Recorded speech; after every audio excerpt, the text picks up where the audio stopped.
ত্রয়োদশ জাতীয় সংসদ নির্বাচনকে সামনে রেখে বান্দরবানের এই যে চারজন প্রার্থী আসলে নির্বাচনের জন্য প্রতিদ্বন্দ্বিতা করছে, তারা কিন্তু পাহাড়ের এক পাহাড় থেকে অন্য পাহাড়ে চাঁদা চষে বেড়াচ্ছে, বিভিন্ন জায়গায় মানুষকে ভোটের প্রতিশ্রুতি দিয়ে কিন্তু নির্বাচনী প্রচারণা শুরু করেছে।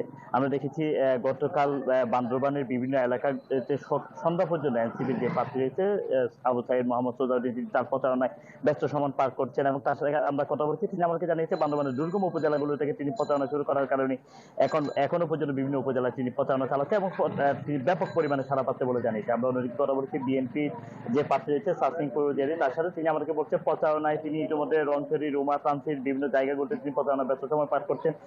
পাহাড়ের মানুষকে তিনি বিভিন্ন আশার বাণী শোনাচ্ছেন এবং প্রচারণায় তিনি ভালো সাড়া পাচ্ছেন বলে জানিয়েছে। অন্যদিকে ইসলামী আন্দোলন বাংলাদেশের যে প্রার্থী আবুল কালাম রয়েছে, তার সাথে কথা বলেছেন, তিনিও পাহাড়ের বিভিন্ন জায়গায় প্রচারণা চালাচ্ছেন এবং আজকে লামা উপজেলা সহ বিভিন্ন জায়গায় তার প্রচারণা শিডিউল রয়েছে বলে তিনি জানিয়েছেন। অন্যদিকে জাতীয় পার্টির যে প্রার্থী রয়েছে তার কোনো প্রচারণার আসলে আমরা এখনো পর্যন্ত সাড়া পাইনি, তবে তিনি বলছে বিভিন্ন দুর্গম এলাকাগুলোতে তার প্রচারণা তিনি শুরু করেছেন। তবে সব মিলিয়ে প্রার্থীদের মধ্যে যেমন প্রচারণা ব্যস্ত সময় বেড়েছে, পাশাপাশি ভোটের আমেজ তৈরি হয়েছে পাহাড়ের বিভিন্ন অঞ্চলে এলাকার মানুষগুলোতে।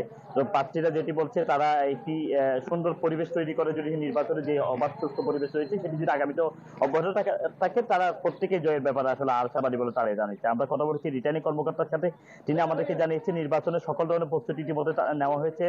1500 পোলিং এজেন্ট এবং 182 জনকে তারা প্রশিক্ষণ দিয়েছে, পাশাপাশি 732 জন সরকারি বিজ্ঞানীকে তারা ইতিমধ্যে প্রশিক্ষণ সমাপ্ত করেছে। এই প্রশিক্ষণের মাধ্যমে আগামী 12ই ফেব্রুয়ারি তারা একটি অবাধ সুস্থ নিরপেক্ষ নির্বাচন বান্দরবানবাসীকে উপহার দিতে পারবে বলে তারা আমাদেরকে জানিয়েছে। এমি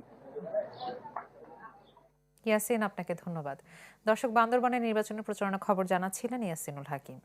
বিদেশ থেকে দেশে রেমিটেন্সের টাকা আসে নিরাপদে, তাই আজই আপনার আপনজনকে বলে রাখুন রেমিটেন্সের টাকা যেন শুধু নগদেই পাঠায়।